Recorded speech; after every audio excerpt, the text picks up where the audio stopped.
Hello, I'm Jeremy, and welcome to another episode of RevUs Reviews, where mistreated movies get a second chance.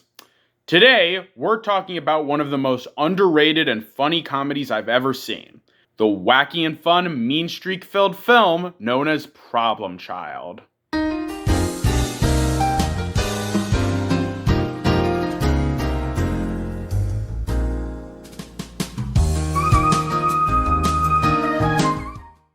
There are many movies out there that do not earn the negative reviews they have at all, and one of the biggest examples is Problem Child. I mean, this film literally has a 0% on Rotten Tomatoes. I'll admit it's not perfect, but 0% to Rotten Tomatoes, Problem Child is as bad as this.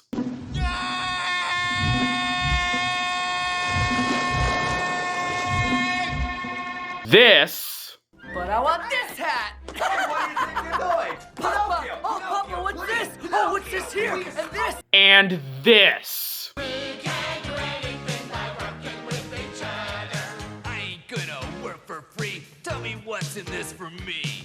We can't do anything by working with each other. And that assumption is absolutely ludicrous, because Problem Child is an incredibly fun, enjoyably awesome, and clever comedy that went over everyone's heads.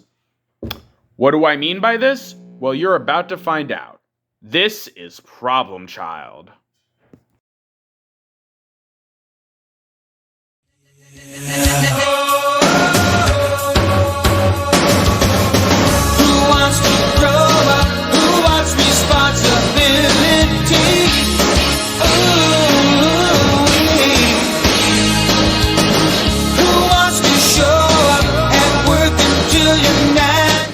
Ben and Flo Healy, played by John Ritter and Amy Yazbek respectively, want to have a child.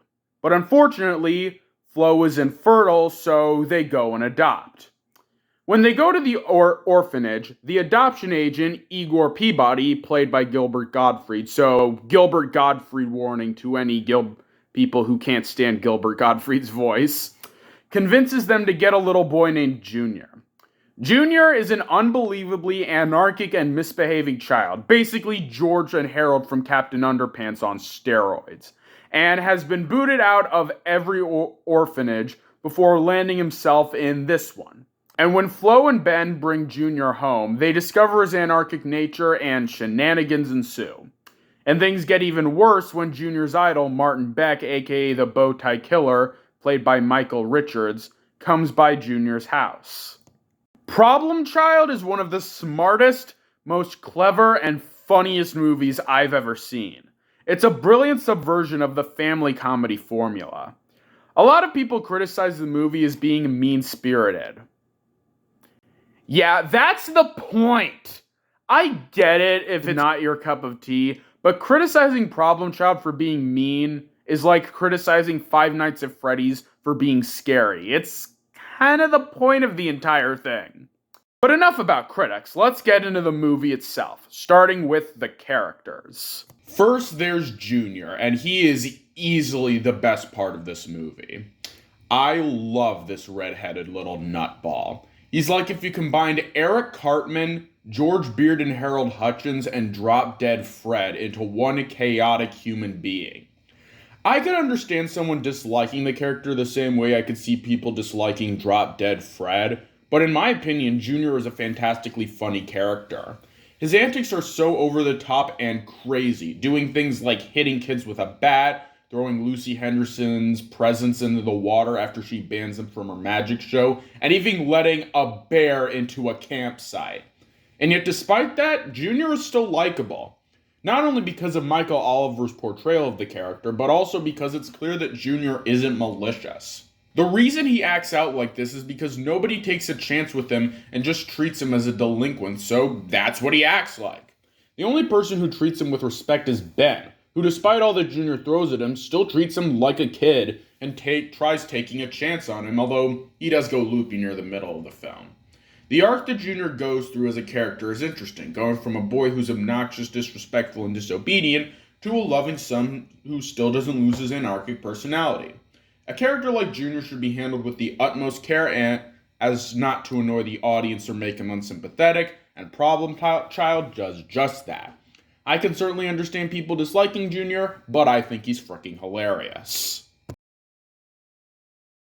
Moving on to Junior's father, Ben. John Ritter, may he rest in peace, was perfect for the character of Ben. He manages to perfectly capture the naive, sweet side of the character and the craziness that he experiences when Junior pushes him too far. And on top of that, the character himself is great. Like I said, Ben never loses sight of Junior for the most part, and even gives him a family heirloom, his lucky prune. And it turns out that Junior kept it because of his relationship with Ben.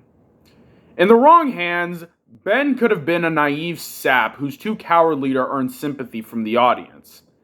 And while Ben is fairly naive, he's still level-headed enough to not be an idiot, and his kindness feels more like genuine kindness and not kindness because of stupidity. And while he does eventually go crazy and gives up on Junior, it feels realistic considering how passive he was and how much of a nightmare Junior is to deal with, and he snaps out of it when he discovers that Junior kept the prune. Like Junior, Ben is a character that could have been poorly handled, but the film did a good job and made him a fantastic character, played by a great actor. Rest in peace, John Ritter.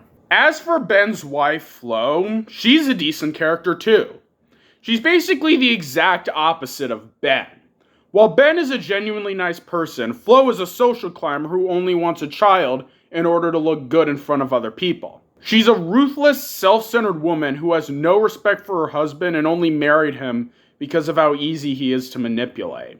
She's the perfect example of a reverse arc, where she starts out fine, but slowly turns more unlikable the more the film goes on, eventually getting her comeuppance. A brilliant character. Moving on to easily the most love him or hate him character of the film, aside from Junior, Igor Peabody, played by Mr. Gilbert Gottfried. I've never really talked about Gilbert Gottfried on my show before, so I'll start by talking about my feelings on the actor. I like him. I do get why certain people dislike him, mainly because of his voice, but he's a really good actor.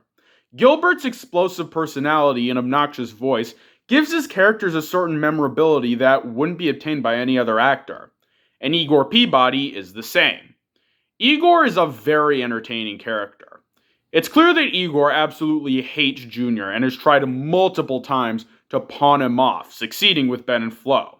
Like every other adult in this movie, aside from Ben, Igor hates Junior and thinks he's an irritating demon that he needs to get rid of, making Ben's love for Junior all the more important.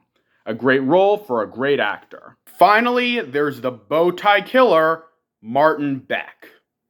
Martin Beck is a fantastic character. Not only does Michael Richards do a good job of bringing both the humor and menace a character like Beck would need, but he's also a decent antagonist and plays a great role in the film. See, when Junior watches TV and sees Beck on the news, he uses Beck as a role model, which is why he wears a bow tie throughout most of the movie. And in the middle of the film, he writes for Mr. Beck to come to his house, where he soon realizes that Beck isn't who he thought he was.